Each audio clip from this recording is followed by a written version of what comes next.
Hello, hi guys! Magandang gabi sa inyong lahat. This is Chin from Masagari Channel, a faith healer, also matarder. So ngayong gabing tatigyan natin na nagsasabi sa iyo ng ating mga gabay. This is 2024 Pasilip Messages for the year of the Wooden Dragon. So guys, this reading is for the sign of Cancerian. So Cancer, welcome to my channel. Ano kayang messages, advices, and spriggans ang ating masasaga for today's video? Kanina naman kayang energy or kaganapan sa buhay ng mga Cancerians ang ating mahagilap. So guys, this reading is a reading lamang, hindi lahat makaka-resonate. Kunin lamang po ang makaka-relate sa inyo and comment down below kung kaninong energy ang ating nasagap. And of course, maraming salamat po sa mga walang sawang pagsuporta sa aking channel. Lalo-lalo na hindi nag-skip ng ads. Naway pagpalain po kayo ng Diyos at may kapal. Siksik digdig nag-uumapaw manubalik sa inyong biyaya. So, kumapit-kapit ka dala ito na mensahe sa iyo ng ating mga gabay. Angel Spirit Messages given information for the sign of Cancer. So, Cancer. Give me an information. There's a Two of Cups. There's a partnership, guys. There's an unconditional love. Diba? There is a Nine of Wands. So, there's a final push. Or something, kailangan nyo magtiyaga sa mga bagay-bagay or sitwasyon with your person, no? And because there's a Six of Pentacles, magtutuloy-tuloy na lang about sa finances. Okay, there's a balance. Okay, balance naman daw pagdating sa finances. There's a giving or receiving something. Kumbaga, pagdating sa partnership is talagang balance din. Give me information. Give me information, Angel Spirit Guides. So, there's a Hermit card. There's a soul enlightenment. So, may mga bagay na maglilinaw na sa'yo about sa spiritualities, about sa mga charms, about sa protections, ganon. Kumbaga, may magsisink in sa'yo na kailangan ko ng ganito, kailangan ko ng ganyan. And of course, sinasabi dito, there's an Empress card na reverse. So, magkakaroon ka ng panibagong eksena, negosyo o trabaho, no? Let's see what is the Two of Cups. So, there's a Chariot card. So, there's an action. So, ibig sabihin sa inyo, talagang may paggalaw na ng baso sa inyong partnership, no? Because there's an Eight of Swords. So, ibig sabihin dito, there's a lot of toxic sa paligid nyo, no? Kailangan na kumawala kayo sa mga negativities. Kailangan nyo rin mag-cleansing either. Oh my goodness. Dumulas na siya. So, shuffle natin ulit. Okay. What is the Six of Pentacles? What is the Six of Pentacles? What is the Six of... Okay. There is an information by the candle. So, ibig sabihin dito, magbibigay ito ng kaliwanagan sa'yo, no? Magbibigay ng parang clarity, no? And of course, sinasabi sa'yo dito, there's a full card. So, there's a leaf of faith. So, ibig sabihin dito, kailangan mo magtiwala sa Francis and Fergus, no? Kumbaga, may mga bagay na magdadala sa'yo sa balance, no? Kumbaga, may mga pinagdadaanan ka, pero at the end of the time, kumbaga, magiging balance ka dyan. At mauunawaan mo yung mga bagay-bagay. Because there's a Five of Swords, there's a self-sabotage or something na fair fight. No? May patas na laban lang. Kasi sinasabi lang sa'yo dito mag-ingat ka. Na siguro dahil sa mga thoughts and of course information na magagaling sa'yo, baka magamit yan. So, kaya kailangan maging aware ka. So, ibig sabihin, yung mga ideas mo, ba? Diba? So, what is the Empress card? And of course, there's a Six of Swords, transition. So, ibig sabihin dito talagang mayroong new begin and renewal, no? At may panibago talagang eksena dito. Let's see what is the Two of Cups and the Chariot. What is the Two of Cups and the Chariot? And of course, there's the Moon card, revelations. And there's a mystery or dreams coming true. So, ibig sabihin dito, pagdating sa partnership, walang maitatago sa inyong dalawa. At the same time, sinasabi dito, magtutuloy-tuloy na raw yan.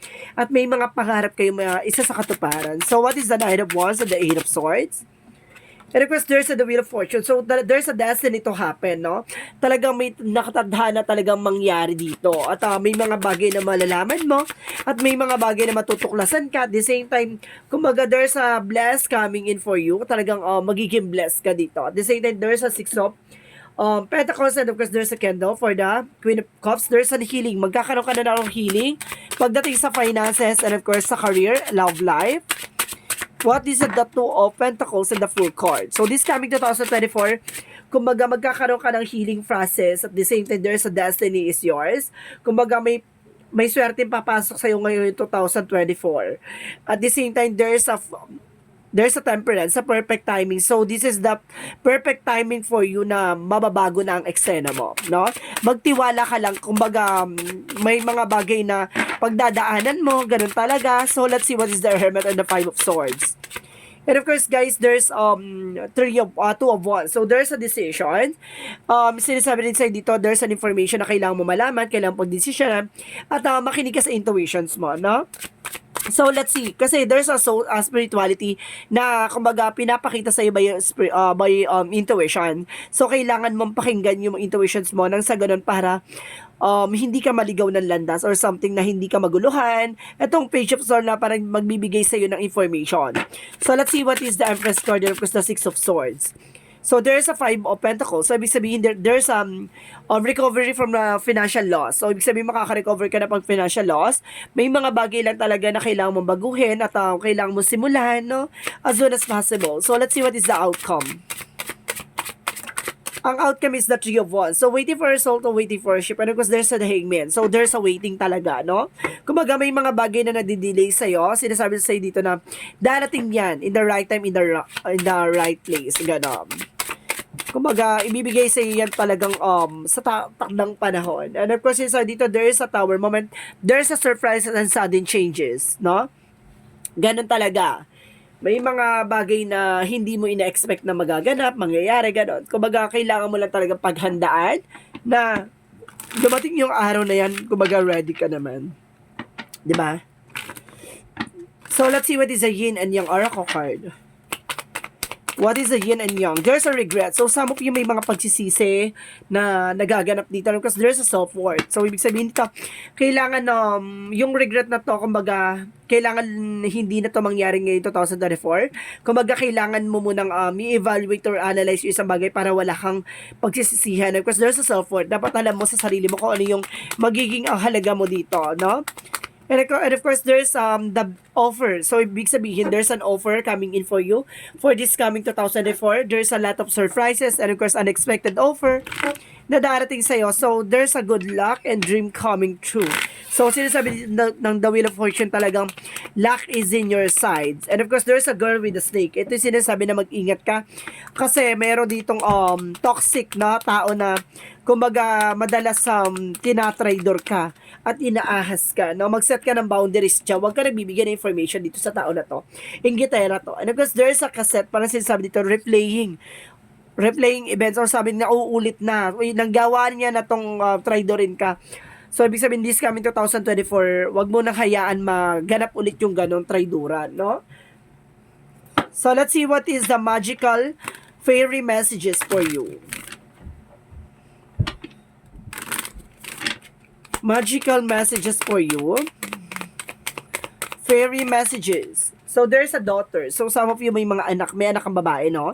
The answer to your question involves your daughter. So, ibig sabihin yung kasagutan sa mga katanungan mo, malamang involved daw ang iyong anak na babae. Na gano'n. Parang yung siya makakatulong siya or something, di ba? And everything is okay. So, sinasabi dito, don't you worry. It's all working out in a beautiful way. So, ibig sabihin dito, nangyayari yan, kumbaga, sa magandang dahilan, no?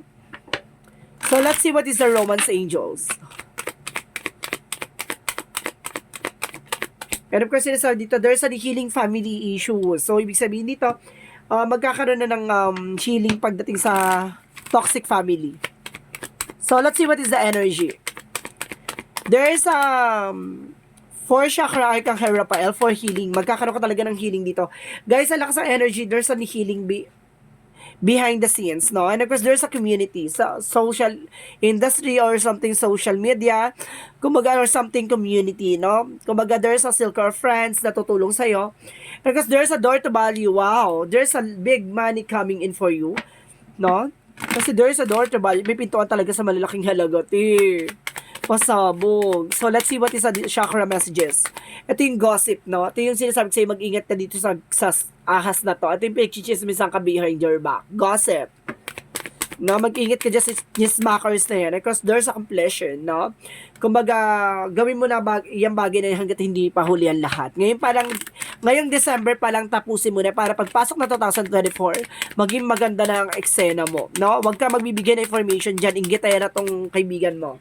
Or malapit sa'yo, or something na relatives, or something na family toxic, or toxic friend. Or sinasabi dito, there's an enlightenment. Magkakaroon ka ng kaliwanagan. And of course, there is a confident. Ito pa kailangan mo, magkaroon ka ng confident, no? Additional messages. And there's a strength card. See, I told you, confidence talaga ang sinasabi dito, and practice.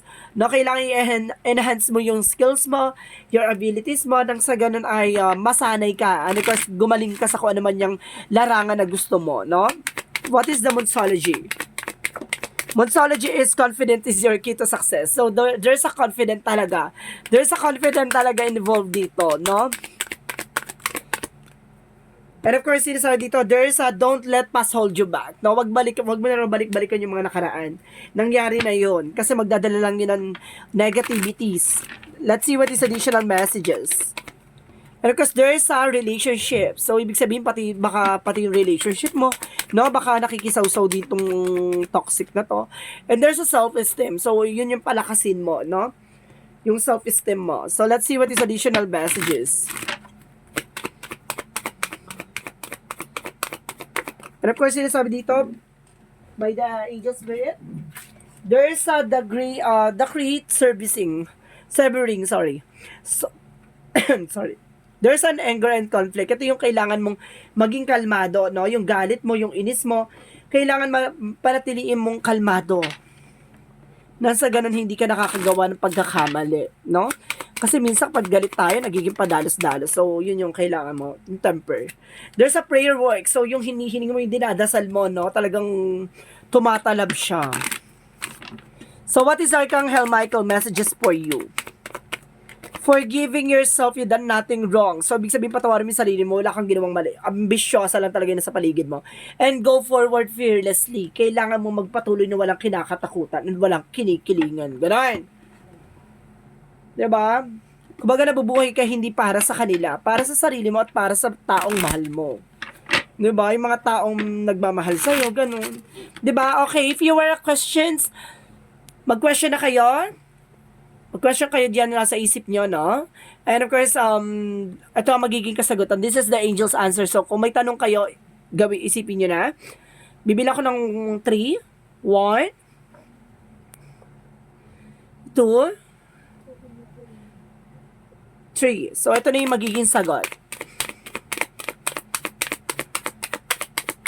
The angel's answer, helpful people. Some of you may tutulong talaga sa'yo. Baka may tumulong sa'yo tao or may tutulungan kang tao. Ganon. So, let's see what is additional pa. Additional answer. And of course, sinasabi dito, there's a don't stop. No? Wag kang huminto. Tuloy lang ng tuloy ang laban. No, wag kang pwede kang mapagod, magpahinga ka gano'n, pero wag kang titigil hangga't hindi mo natutupad yung pangarap mo. Parang ganun yung sinasabi diyan. Jesus loving quotes.